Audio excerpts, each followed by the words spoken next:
Hey everyone! In this video, we'll be covering the Conversations tab. Once you click on this, you'll see different sections here.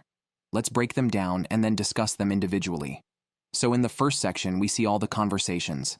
That'll have 4 different types of conversations starting from unread, which is of course the unread conversations, then the recent ones that have just come in, and you can also have starred conversations. So if you star a conversation, you'll be able to see it right here. Now, the way to do that is to click on any conversation, then click on Mark as Starred, and then it'll show under the starred conversations. Then we've got the All tab. So, if you want to see all the conversations regardless of whether they came in recently or if they're unread, you can see all of them here. There is also a search bar here where you can search for a specific conversation.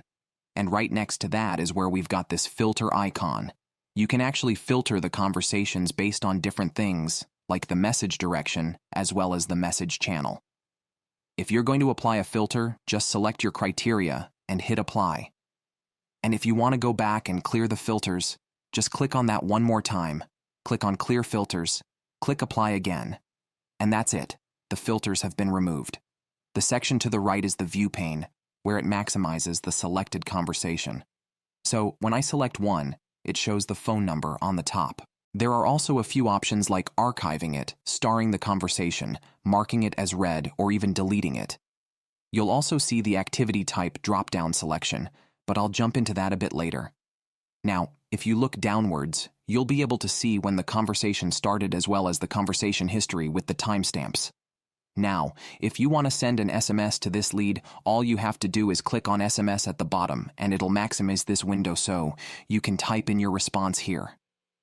Now please know that if you have more information stored like email, WhatsApp, Instagram, all that, you'll be able to send all those message types right here. Now when you're sending a message, you'll see that you've got a bunch of different options.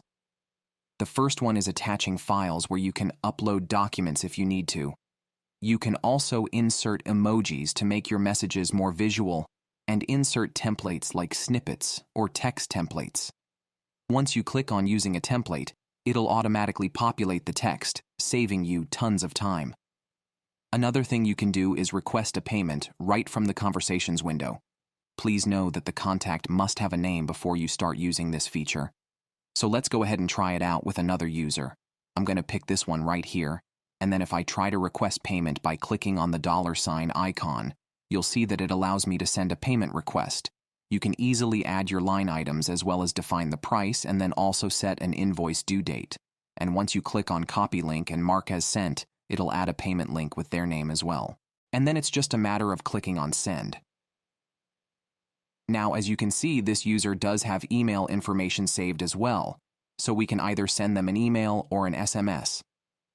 Now, when you click on the More button, the plus icon, right here, it'll give you all the system fields and custom values in the account.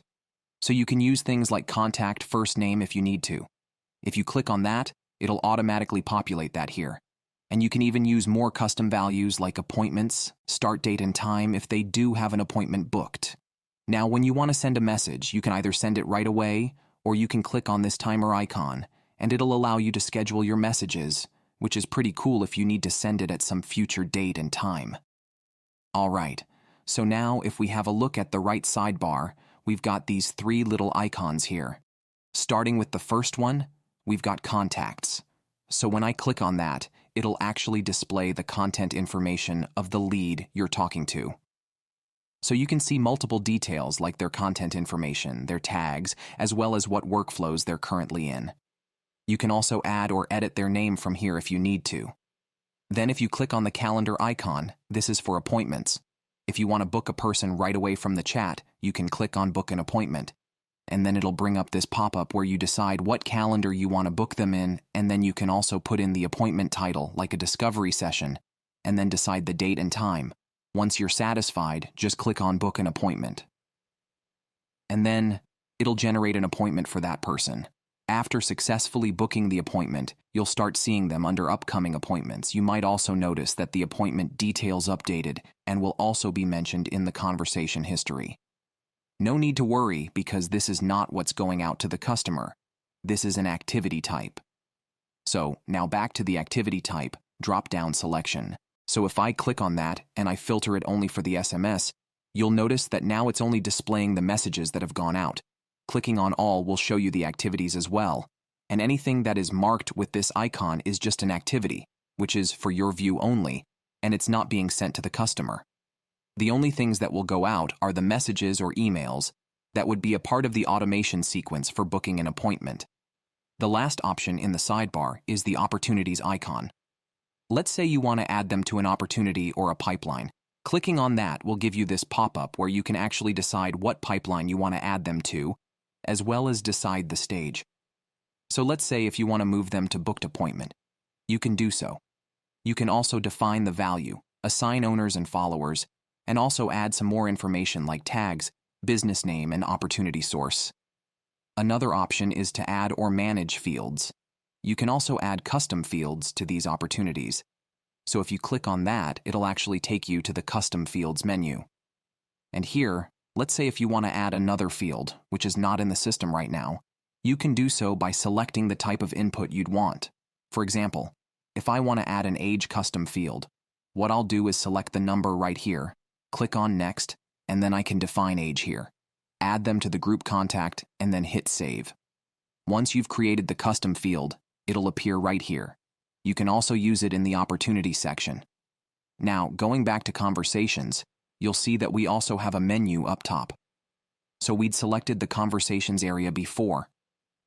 Now let's move on to the manual actions.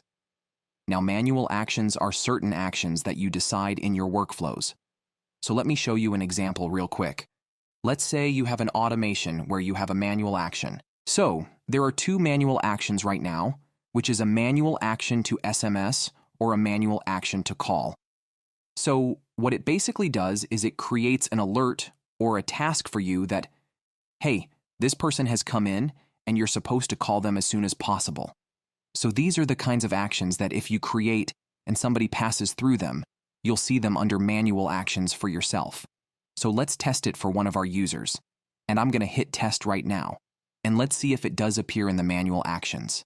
So if I head over to manual actions right now, it has created a manual action for me that this person is supposed to be called. This way, you can keep track of all the persons or the leads that you have to call, and it will help you solidify your processes. Then, we have templates or snippets, where you can actually create text or email snippets. Start by selecting an option, and the first thing you have to do is name it. Then, type in the text that you want here. You can also use custom values here to personalize this message. Once you're done, just click on Save. That template will then be saved here, and you can start using it in the conversations area. Finally, the last one we have is trigger links. Trigger links are really powerful because they allow you to map your previous links.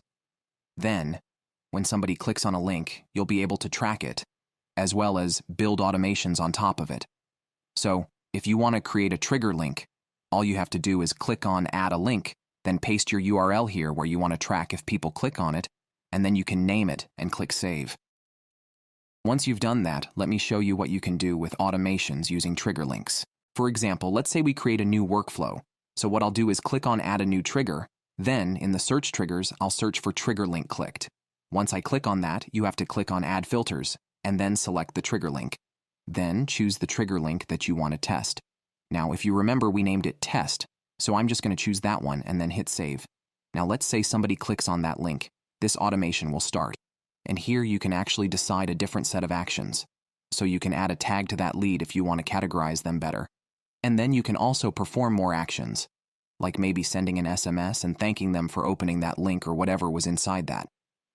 So this really allows you to create a very powerful automated sequence using the trigger links. All right, so that's it for the training for the Conversations tab, and thank you for watching.